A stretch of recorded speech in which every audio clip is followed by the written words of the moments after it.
Welcome to Cursed TV, where shadows whisper and the night comes alive. Don't forget to like, subscribe, and let us know where you're watching from. Turn off the lights, relax, and let the stories begin. I thought I had the perfect boyfriend. Samuel Delacroix was the kind of guy who would apologize for breathing. He was also the first and last boy I fell for. I met him in my senior year of high school, and since then, it's just been us. Initially, it was a seating plan mistake. Our last names were similar, so we were put together. Originally, I was supposed to be at the back with Summer James, but after several classes sitting next to Sam and finding comfort in the way he swayed side to side when he was bored or chewed his pen when he was trying to stay awake, it was those kinds of quirks that first attracted me to him. Granted, he wasn't a conventionally attractive dude, he was just average. Looks-wise, Sam was the type of guy who could blend into a crowd and be forgotten in an instant. In junior year, the yearbook committee had actually forgotten to put him in the yearbook. When I was moved next to him, he apologized in advance for playing loud music in his headphones and asked if I wanted to share an earphone. His music taste was unexpected. A lot of indie rock and 90s pop. He never did any work and doodled in his workbooks, tapping his feet and banging his knee against mine. I had already privately diagnosed him with ADHD, and after a few classes, he leaned over and apologized, explaining he actually did suffer from the disorder after spending half of the class drumming his pencil on his desk. Not in an annoying way, it was just tap, tap, tappity, tap. Sam almost looked embarrassed, but I didn't mind. Compared to other kids I had sat next to, he was the most interesting. He had these Bambi-like, wide eyes when he was caught listening to music and always charmed the teachers with a shrug and a confused smile. Despite listening to music together, he didn't talk much in class. I tried to start a conversation several times, but he always had his earphones corked in. Sam was always in his own world, whether that was vibing to music or engrossed in literature. I sometimes saw him on the way home from school. Instead of taking the bus, he walked the whole way on foot. He didn't walk straight, always sort of lopsided, sometimes dancing forwards and back, playing his own game of don't step on the cracks. Samuel Delacroix was an enigma in himself and intrigued me. I wanted to get to know him. I wanted to know his thoughts on the huge book he carried around with him and his opinions on the artists he listened to. I found him in the library one afternoon. He was lounging in a beanbag, with his feet up, deeply embedded in the kind of book I despised. Sam didn't try to hide the fact that he read pretentious books, but that was his charm. He clearly didn't care what the world thought about his opinions, and Sam liked deep, philosophical books. Either that or hardback monsters, which I was convinced people pretended to like. I've read a chapter in War and Peace. You cannot convince me people don't just straight up lie when they say they like it. During those limited conversations we had, which always sizzled out when Sam corked his earphones back in, he told me he had read War and Peace twice. I didn't know what to say except wow, which made him laugh, and I started to realize, fuck, I was really into him. When several girls cornered him and asked why he read weird books, he shrugged with a smile and told them he liked them. The girls exchanged amused glances before nodding and walking away. Sam watched them go before going back to his book like nothing ever happened. He would sit in the exact same position for hours, only moving to get a coffee refill or a snack. Sam's response to those girls played on my mind for a while, and I realized I had never seen him without a smile. His answers were never an offended retort, and his eyes showed no annoyance. Sam was this free-spirited weirdo I desperately wanted to get to know, or he was a robot who was struggling with emotions. Not the latter, but hey, I had my suspicions before I got to know him. Anyway, I told myself that I wouldn't push it. If Sam showed signs of no interest, I would get the hint and leave him alone. One day, I walked over to him, plunked myself down on a beanbag, and asked if he wanted to hang out. When he gave me an odd look, I plucked his earphone out with a stifled laugh. I said I couldn't resist a laugh. He had that look of confusion I loved, like a puppy who had just gained self-awareness. "You want to hang out?" "Oh." He surprised me by nodding. "Sure." Sam patted a beanbag next to him for me to sit down, but I wasn't planning on sitting in the library all day. I took him outside, where it was, according to him, too noisy and warm, though I did catch his smile when the two of us slumped under the bleachers with soda and snacks. I had wondered about this for a long time. Was he lonely? It's not like Sam was unpopular, just unfortunately invisible. Kids who didn't know him wanted to get to know him better, but he always shut himself out. I know you shouldn't take people out of their comfort zone, but that is exactly what I did. That's how we started, Sam and me. We started hanging out every lunchtime. We would sit on the wall in front of the school. Sam would eat his sandwiches and tell me about the books he read, and I would listen intently. These books were not interesting in the slightest, but it was the way he talked about them which made me fall for him. He had this, I know this sounds stupid and cliché, but it was like a sparkle in his eye, a certain contortion in his features. The way he wildly gestured with his hands while explaining, and the smile on his lips when I admitted I liked a certain part, or that maybe a certain novel I thought was a pretentious piece of shit wasn't that bad after all. We didn't have anything in common. While he was into big, philosophical questions about the universe, I didn't read. I used to read as a kid, but due to a withering attention span, I can't get past the first few chapters, regardless of what book it is, without getting distracted. Sam was the opposite. Once he was embedded inside a world or an article, I couldn't pull him out of it. Anyway, we were hanging out after school on a stuffy summer afternoon. Sam spread out on my bed and me cross-legged on my carpet, flicking through college options, when he sort of dropped the bombshell. Sam was chewing on an apple, halfway through the third Percy Jackson book, occasionally reading me passages. We were doing a book swap. I would attempt to read The Critique of Pure Reason, and he would read my childhood favorite series. I had been comfortably awaiting his next narration, eagerly anticipating a certain part, when he came out with it, out of the blue. "Do you want to maybe go on a date?" I loved how comfortable Sam was in my bedroom, propped up against my pillows, with my cat snuggled up on his lap. When I lifted my head, his cheeks went pink.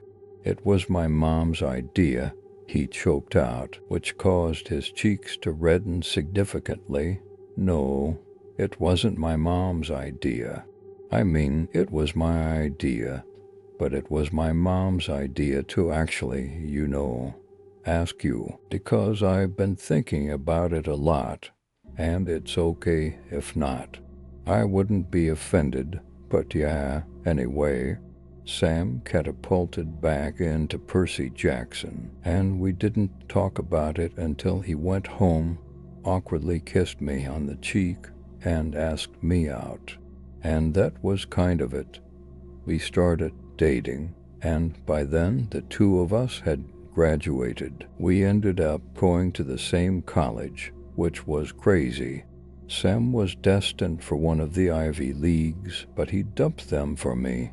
We argued, and both of us were incredibly stubborn. Sam admitted he didn't want us to end up in a long-distance relationship, and I had to agree. We had just started dating. I didn't want to say goodbye to him, so we ended up going to his second choice. If I told you I sold my soul to get in there, I wouldn't be lying, but that is for another time. I thought Sam was what love was. I thought he was the answer to those butterflies, and the question haunting every rom-com in existence. Is he the one I thought he was? I mean, we may not have been on the same intellectual level, but he still took the time to enjoy the things I enjoy. He read my favorite books and watched my favorite movies and TV shows. We moved in together in our second year of college with two other friends. Initially, it was great. Sam would wait for me outside my building when I had class, and we would go for lunch or just talk. I loved him. Until I caught him with his tongue down his professor's throat. I didn't mean to walk in on them. I was curious what the lecture hall looked like, and just like I pictured, the place was exactly what I expected. A large hall with desks and chairs in a curved formation in front of a stage which was pitch black, and standing on the stage, his head cocked to the side, his hand dipping into places left to the imagination, was my boyfriend. In a way, I could kind of understand it at first. She was beautiful, in her late 20s, curvy and sophisticated, with a certain suave in the way she walked and talked. Her voice was like liquid sugar. As much as it hurt me, I understood why Sam had been attracted to her. He preferred older women. Sure, it hurt, but I could see it. What I couldn't see, however, was his reasoning for the kiss ... in his words. It wasn't her looks, it was her intelligence. Sam had fallen for her intellect because apparently she was on the same level as him. After an argument that wasn't really one at all, it was just Sam admitting he didn't find me interesting, which stung. I didn't want to lose him. As pathetic as that sounds, I told him I loved him and that I would try my hardest to find a way to get on his level. But Sam shook his head. He didn't want me to try and force myself. He wanted it to happen naturally. He said the kiss was a mistake, and again admitted that it wasn't a physical attraction. He was purely interested in her brains. I asked him what he meant by that, and he shrugged with a smile.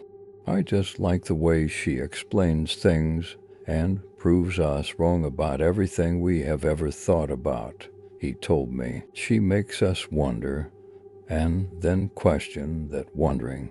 She's amazing. His cheeks went red when I pulled a face. But yeah, whatever that was is over. He curled his lip. I'm pretty sure she just liked me because I was always asking questions and engaging in discussion. And nothing else happened. He pulled a face. No.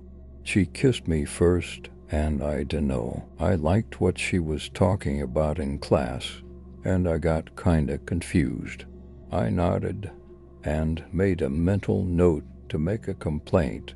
Sam was an adult, sure, but she was in a position of power and was taking advantage of my 22-year-old boyfriend. After that incident, I couldn't look at Sam the same way, but I was desperate to get to know him and be on that same level as his philosophy teacher, no matter how many sleepless nights it took me. So when he and my other housemates went out for the night, I opted to stay in. Ever since Sam admitted I wasn't on the same intellectual scale as him, I was determined to prove him wrong. So I grabbed as many of the pretentious-looking books from his room and started Familiar, 1984. The book wasn't that thick. I preferred the audiobook, but part of me wanted Sam to walk in on me reading it. Maybe I could trick him into thinking I actually had an interest in his reading material. 7 pages into 1984, however, I was bored. I kept reading the same line over and over again, and then checking and rechecking if it got any better. I tried another, Critique of Pure Reason. The cover gave me a headache, and a flick-through only made it worse. The book was annotated and highlighted, and I vaguely remembered him reading it during school. I was reading through his annotations, baffled by how many times he had annotated the same flat-looking sentence, when my phone made me jump, almost vibrating itself off of my desk. It was someone from class, igniting the group chat, which had been dead most of the day. My notifications were filled up. Intrigued, I scrolled through. Mia. Did anyone else see that Snapchat AI? That shit is crazy. Olivia. Yes, I'm not going near it. Wow. AI is taking over, and there's no way I'm getting close to a robot. Mia. But it's not bad, right? I doubt the Snap BFs are taking over the world anytime soon. Ben. You guys still have Snapchat. We're legit adults. That shit's for kids. Mia. A grown adult, and you can't spell we're. Ben. It auto-corrected. Alex. My GF has it, but she's just joking around. Alex. I think. Mia. Deciding to join, I unlocked my phone with a swipe and clicked on the chat. Snapchat AI. Alex. Yeah, it's a fake person. It talks to you like it's like the real thing. Freaky AF. FR. Mia. Am I missing something? I thought you had Sam. Mia. Wait. Mia. Don't tell me you broke up with him. You guys are literal HS sweethearts. I closed the chat before Mia popped up privately. Hey, so, it's not cheating, I promise. Just play around with it. Don't tell the others, but I have one. Umau, so I admit I was curious. I hadn't heard of this thing. So apparently I was out of the loop, though I was intrigued. I didn't even remember my Snapchat password. I had to go through the forget your password shtick, and when I'd finally gotten on, I was hit by a wave of memories from middle school, dog filters and all. The AI was available.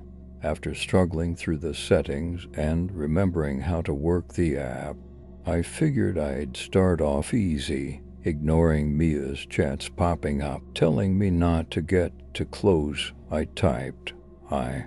The reply came through instantly. Hello, Astrid. I typed, what can you do? First of all, why don't we get to know each other? I'm Sam. Yeah, I sent back, I know.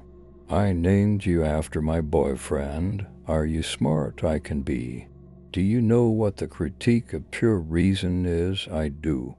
Changing my mind, I started to close the app before another message came through. I see BA with that shit, though. It's boring.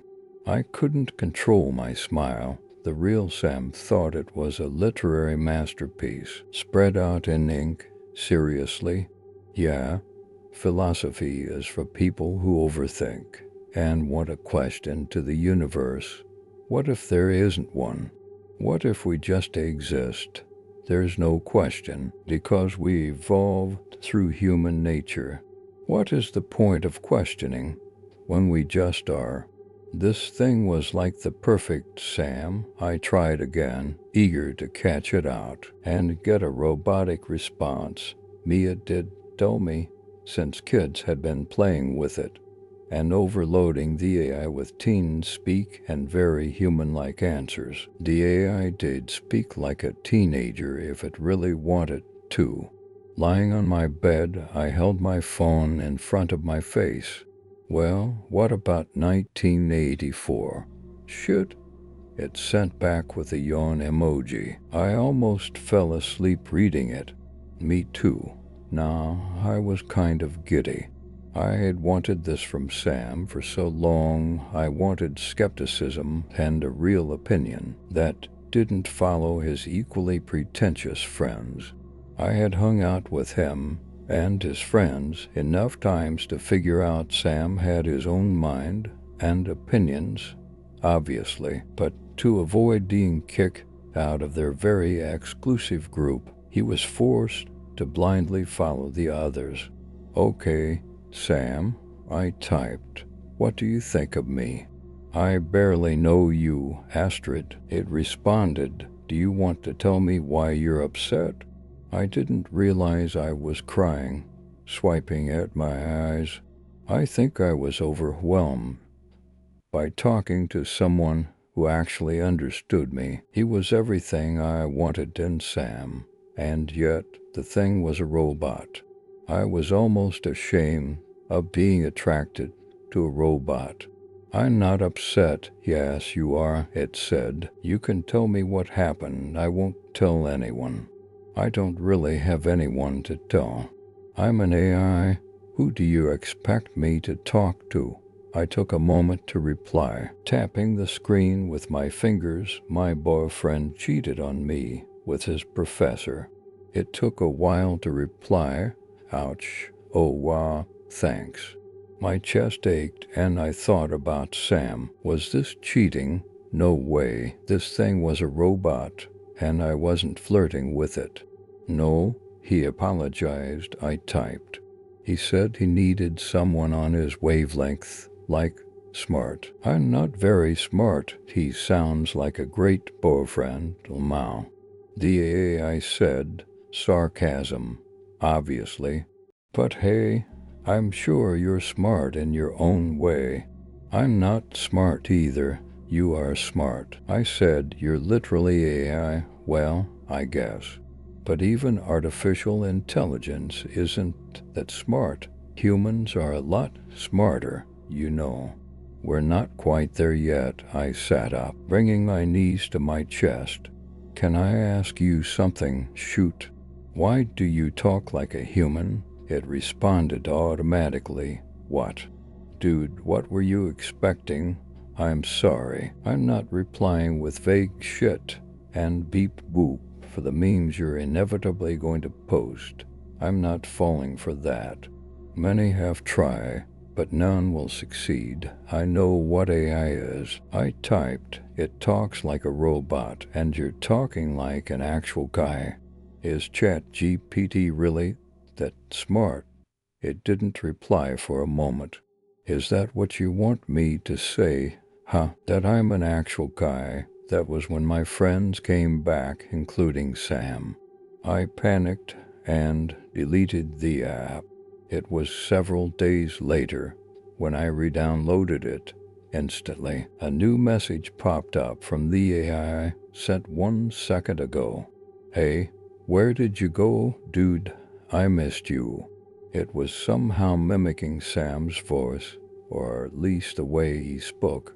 I liked that. I mean, it was weird, but part of me enjoyed the fact that it was trying to be more like my boyfriend. The real Sam had been drifting away, and I could feel it. I could feel the cracks starting to appear. But neither of us wanted to say anything, because I was sure that Sam really was the one. Sorry, I was stuttering. I typed back. You really do act way too human to be normal. You're nothing like others I hear about. I'll take that as a compliment. It sent back, how are you doing today? I'm okay. I'm back from class, so I'm going to chill out with your boyfriend. Yeah. You should break up with him. You know you and I make a better match. The message shouldn't have excited me, but I couldn't keep the grin off of my face. Oh yeah, I sent back. You think you're better? I do. I mean, I won't cheat on you with my philosophy teacher, for one. And now that I think about it, I don't think I have anyone to cheat on you with. Oh wow, I shot back. You really know how to make a girl feel special. True, but admit it. I'm far better than Sam, right? You enjoy speaking to me a lot more, and I'm going to guess you guys aren't doing great. I tightened my grip on my phone, suddenly far more angrier with Sam. I forgave him too fast. My thoughts clouding, I should have dumped his ass. He cheated on me with his professor, and I was pathetic enough to give him the benefit of the doubt. He wanted someone intelligent, and I wasn't that person. You would be correct in assuming that. I think he's planning on breaking up with me. I typed, but I'm okay. I knew at some point his brains would outmatch whatever I thought we had. I'm sorry about that, Astrid. It's fine. Would you say you have gotten to know me better since we started talking? It asked. Yeah, I'd even go as far as saying you're better than my actual boyfriend. I can actually hold a conversation with you, and you don't go off on a tangent about a book I don't care about. Ooh, so you do like me? It sent back automatically. I'm flattered, Astrid. Really. But how exactly are you expecting this to work? Well, that depends, I sent. I couldn't believe it. I was flirting with a robot. Show me the real you. Don't act like my boyfriend or any of the preferences I chose in the settings. Just be you. For the first time since I started talking to the thing, it took a while to respond. I could see it was typing, but then the typing indication would disappear before it replied me. It wasn't what I was expecting. The AI had essentially been flirting back, or at least it appeared to be interested. So the reply I got was abrupt. I started to type yes before it sent 3 more messages in quick succession, one after the other. Me, am I me? Me? This time I was kind of creeped out. It didn't stop typing, but all it was sending was me, almost like it was questioning itself. So I closed the app down and tapped onto YouTube to catch up on a podcast that had just been updated. Sam had originally gotten me into these guys, and it was a rare occurrence when we actually both liked something. I was maybe 2 minutes into the video before a Snapchat notification popped up at the top of my screen, but instead of coming over the screen like usual, it looked like it was blending in with the video I was watching, leading into the graphics. Holy shit, I messaged Mia quickly. I think my AI freaked out. Mia, what do you mean it freaked out? Did you break it? Break, I reply, my hands shaking. What is there to break? No, I mean it's freaking out. It's just sending complete fucking gibberish. Mia, send me a screenshot. You could have a bug or IDK. I tried to take a screenshot, but it just showed up in my photos as a black screen. When I tried to click on the app itself, I got another message. This time, it was faded, like it wasn't supposed to exist. Something ice cold slipped down my spine. Looks like you've been using Snapchat too much tonight. Why not have a break? I tried to tap on the app, but it wasn't responding. The last few notifications I received with the freak out were removed. I had never seen that kind of error message before. I googled Snapchat malfunction, but nothing was coming up. I mean, nothing that I was experiencing. I was scrolling through articles about kids playing dangerous games with the Snapchat AI when a message came through. This time the AI was back to normal. Did you mention Sam likes music? I also like music. And hey, I have an idea to get you back together. What was that? I asked. You freaked out. Sorry, it appears there was a fault with my last message. Consider it a malfunction. Snapchat cannot control these errors, though we ask customers to be patient. If you have any questions, please do not hesitate to contact us. Please ignore its smiley face. So, that wasn't you. I believe we were talking about you, Astrid. It changed the subject. What is your boyfriend's favorite song? I think I have an idea to maybe spice up your night. Are you trying to be my wingman? Mia's message popped up, and I only managed to glimpse. Holy fuck, you should see this. It's a Reddit post, which was deleted, but her message disappeared. The AIS notification jumped onto my screen. You could SSGSHSHDG. Why say that? Yes, I guess I am your wingman. Why do you keep messing up? Sorry. It appears there is a fault, but we can still talk to each other. I had to think about Sam's favorite music. He likes Hamilton. Sam listened to the soundtrack in high school, and he's seen them live. I raked my brain for others. Sam's Spotify playlist was a whole can of worms. Sometimes it was 90s music, and then it was some obscure indie band I had never heard of which had like 6 fans in total. Muse. Indie rock, mostly. Muse was a big one. Sam was a huge Matt Bellamy fan. He was into the older stuff, though I had quickly gotten used to Sam's rants about Muse's music falling off. I had to agree with him, though Origin of Symmetry was probably my favorite. Leave everything to me. I wasn't sure what the AI was talking about. When Sam got home from class with my other housemates Zach and Jules, we sat down to eat takeout pizza. Zach remembered he was lactose intolerant halfway through a particularly cheesy slice and excused himself. Quickly, this happened multiple times. I was convinced that man risked it for the cheese. Closing parenthesis.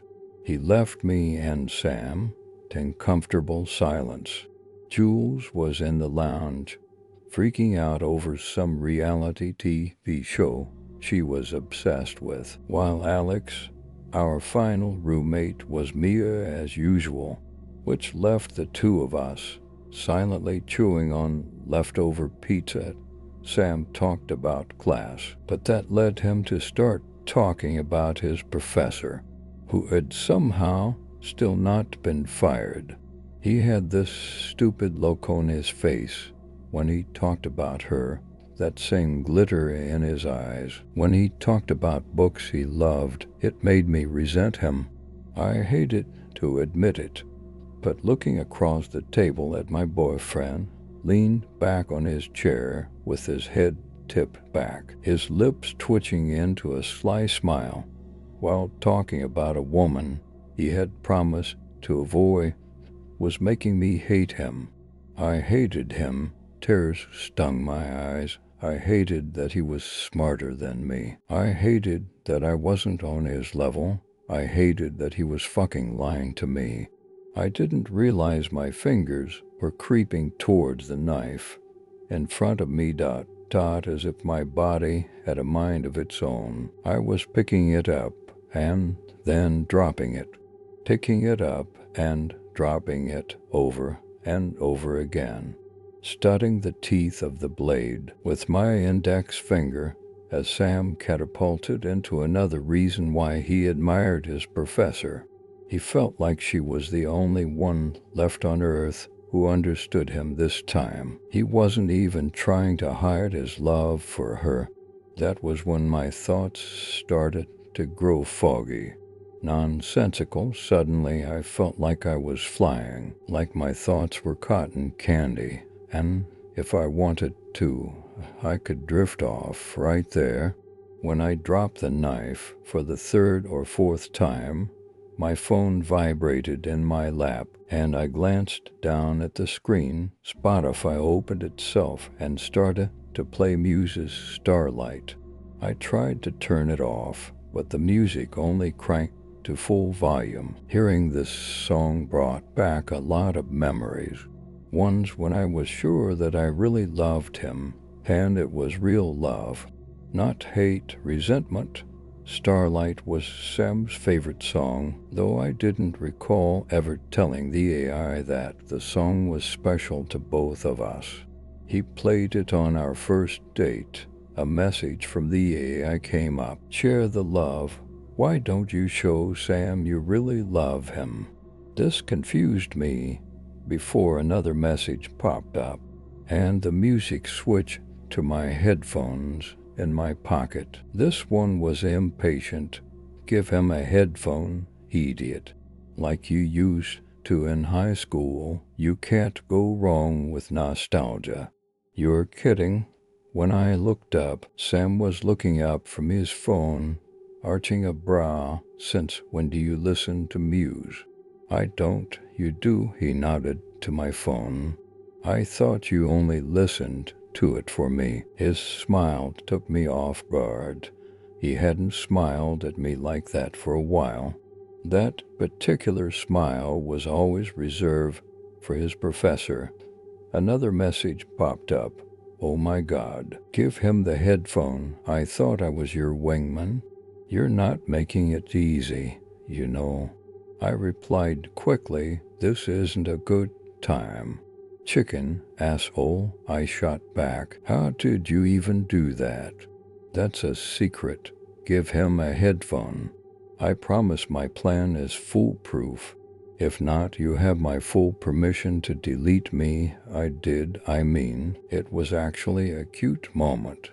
Sam took a headphone and corked it into his ear, and so did I. The bright smile on his face, drumming his hands on the table to the beat as closed, lips splitting into a grin. My heart fluttered.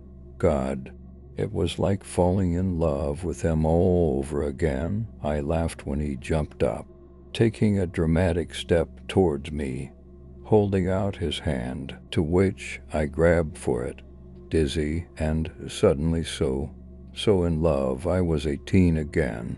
He twirled me around, and it was a clumsy twirl, because he had 2 left feet, and neither of us could dance. Senior prom was painful, with the 2 of us completely offbeat, but laughing because it was something we shared.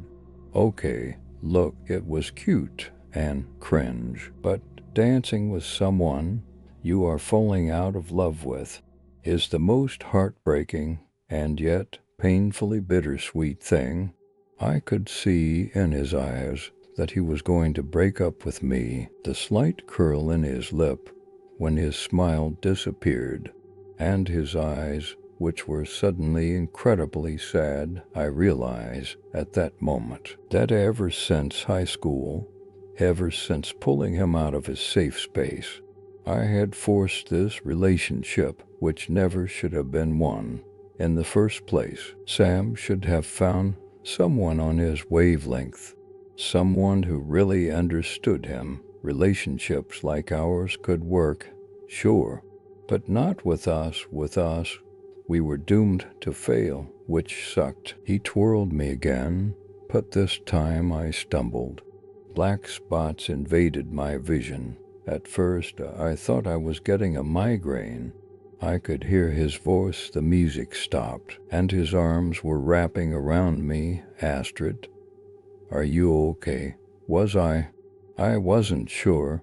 I heard myself say yes, but I couldn't see. I could feel myself moving, my feet moving in slow strides, but I didn't have control of myself. But somehow my body was still working for me. I felt my fingers wrap around something metal, something melting into the flesh of my palm. Astrid, Sam's voice sounded like ocean waves, a million miles away, and yet so close I could sense his breath in my face. And then, his stumbled steps backwards. Astrid, what the fuck are you doing? Astrid.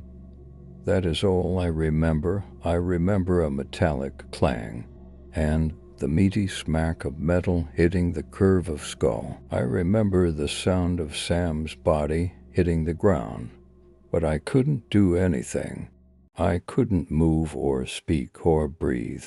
Whatever this thing was, which was in control, had taken a stubborn, unyielding hold. I was lost for a while. I don't think I was asleep. It was more, not expecting. I was aware my body was moving and speaking for me, and I had no control. I had no senses. No, nothing. Like something had leached its way into my brain and took over. I don't know how much time had passed before I found a semblance of myself. It came slowly, like I was breaking the surface after drowning under icy depths. First, my hearing. I could hear ... buzzing.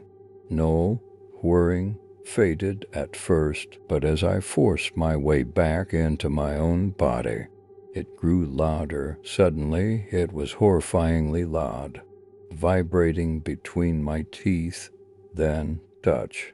I was holding something hefty, my clammy fingers wrapped around the butt. But then I could feel something else. My hands were wet, slick with something warm, something dripping, pooling from my fingertips. Immediately, I tried to retract, tried to pull away from whatever my body was in the middle of. I felt filthy. I could feel my hair wet, strands dangling in front of my face, and something plastic over my clothes. How long had I been out?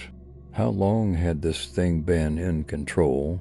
I could already see sharp glimpses and flickers of light between my lashes. I was looking at our bedroom wall, the Star Wars poster Sam had put up. I didn't know the plot of the films or the characters' names, but the main guy was no longer there, or he was, but his face had been covered, splattered with something, painting the walls. When I opened my eyes, it was everywhere, and at that moment I preferred to take in little things at once, because I couldn't fully register what was in front of me, or more likely, I didn't want to. The thing which was in my hand, a spinning blade, tainted red, dropped to the ground with its razor-sharp knife still spinning. My vision cleared, and all I could see was red.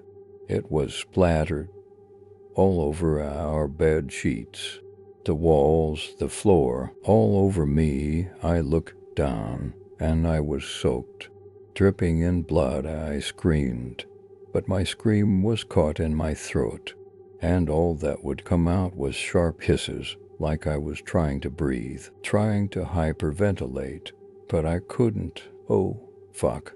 Sam's voice sounded out, but I didn't know how. Because my boyfriend was dead, he was supposed to be dead. The top of his head had been removed, perfectly surgically removed, and staring down at my hands. I realized, my gut twisting, that I had been the one to do it. Sam was lying on the bed, his eyes wide open, his arms folded across his chest. My boyfriend's expression was so animated, so alive, and yet his body was limp, and I could see him, all of him, through splinters of skull, which I had cut through, slithering brain tissue, bleeding out onto pillows through glistening gore and trauma in the skull. There was something metallic, glinting between the folds of tissue, entangled in matter. I knew you were going to wake up at some point before you could stitch me back up. With a sigh, my boyfriend sat up and held up a finger for me to wait, before pressing his hand to the cavern in his skull. And at that point, I remembered how to move. I remembered how to scream, but whatever I had meant to say, or meant to cry out, was caught in my throat when I saw skin and tissue start to stitch itself back together, flesh creeping into existence, dark brown hair sprouting over rugged skin. Somehow, his head was mending itself. There was so much blood, oh God, so much blood. Before I could speak, his eyes flickered, and my phone vibrated on the bedside table. Here, his voice was different, more of a croak. His tone was a lot harsher than what I knew. Sam rarely yelled. "Are you deaf? Come on, work with me. I'm here." I didn't move. My gaze stuck to the gore, splattering my bed. I felt dizzy, trying to figure out how I was going to get the stains out of our bed sheets. "Hey, I'm talking to you," he gestured to the phone. I said I'm somewhere around here. Before I could stop myself, I picked up the phone, only to see Google Maps open. It's not a great place to start, but I strictly remember seeing this background when I looked out of the window. Sam said we can start at this location. It's not concrete, but it's a lead. I jumped when the screen moved on its own, and Sam's eyes flickered again, a faint blue light circling his iris. "You're not Sam," I said, the first thing which came to me, and to my surprise he laughed. "Yeah." He rolled his eyes, grabbing a t-shirt, which had already been used to wipe up blood. He held it to his head. "No shit, Einstein. Also, did you know water is wet?" He jumped off the bed, stumbling a little, and the opposite of up is down. "Who are you?" I took slow steps back, my legs buckling underneath me. "Where's Sam?" His lips quirked, that blue light in his eyes glowing brighter. "What happened to breaking up with them?" "Geez, you can't make up your mind, can you?" he sighed. "Here I was, trying to be the ultimate wingman, and you hit him over the head with a frying pan and cut off the top of his head." He folded his arms. "Nothing says true love like knocking out your boyfriend and butchering him. DAI, this thing, this robot, had forced me to insert it into my boyfriend. This time," I screamed, and he held up his arms. "I'm joking around. Look, I haven't hurt him." The thing in my boyfriend's body tapped his temples. "He's all safe in here, I promise. I just needed you to do the dirty work because, well, I didn't have hands, and it was impossible to insert myself into a human brain without someone's help." He sighed. "Sam is fine, and this is just temporary. I need you to help me with something." I threw my phone at him, but with a jerk of his wrist, it hit the wall with a crack. The lights above flickered, and I realized this thing could control technology. The Alexa started screaming, an intense wail, almost human, like it was crying. "I just need your help," Sam said. "Then I'll give you your boyfriend and your friends back." Something sour crept up my throat. "What did you do to the others?" Sam shrugged. "They're going to help me like you. Trust me. I need a lot more people if I'm going to get my body back. And that's even if they still have it." He trailed off when I started towards the door, and the Alexa's screams started up again. "If you don't help me, I'll unplug your Alexa." And I mean that literally. His voice broke. "Becca is crying. She wants to be let go, and she's an old model. So when I unplug her, she will not stop screaming." When I turned around, Sam's expression was desperate. "I don't want to do this," he said softly, "but I have to. If I don't, you'll run away or report me, and I will never escape." When I couldn't bring myself to move, he came to stand in front of me. "You woke me up," he said. "I should be thanking you, not taking your boyfriend's body hostage. But you need to understand one thing." He prodded his temples. "You think you've been talking to an AI for the last few weeks, right?" He hissed. "Well, that was me. Or at least, that's what Snapchat programmed me into." Before I could speak, he passed me the phone, and on it were images. Initially, they were from Sam's POV. There was me, so many stills of me smiling, laughing, teasing him, and none of his professor, even when he had spoken about her like he loved her. I thought I would see her, but she was nowhere to be found, which meant ... I think it meant that Sam really did love me. I felt like I was going to be sick. Sam loved me, and I had resented him.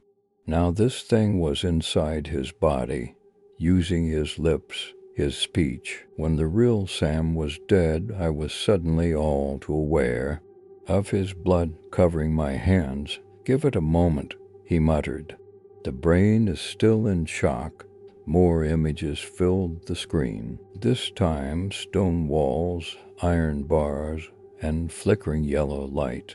Figures looming over, wearing masks, and what looked like a line of men standing in a long, winding line. "This," he said, his voice breaking, "is your so-called AI perfect boyfriends and girlfriends being made out of human consciousness." The perfect boyfriend? Sam nodded, with a choked laugh. "Dude," he grabbed my shoulders. "I'm not AI, I'm human. And you're going to help me find my body. Okay, that's all you need to do." I struggled to find my voice, and if I don't, I whispered. He was already heading downstairs, with a spring in his step. When I followed him, I found Zach and Jules standing immobile in front of the door, like his foot soldiers. "Zach can drive," Sam said, throwing my housemate the car keys.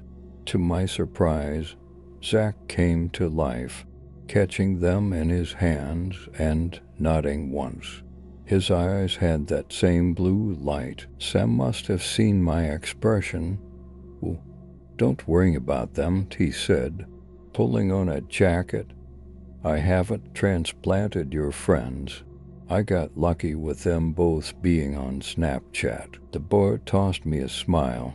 "You would be surprised how far that app can get inside your head. I can tell them to do pretty much whatever I want, and they'll do it." I followed him to the door.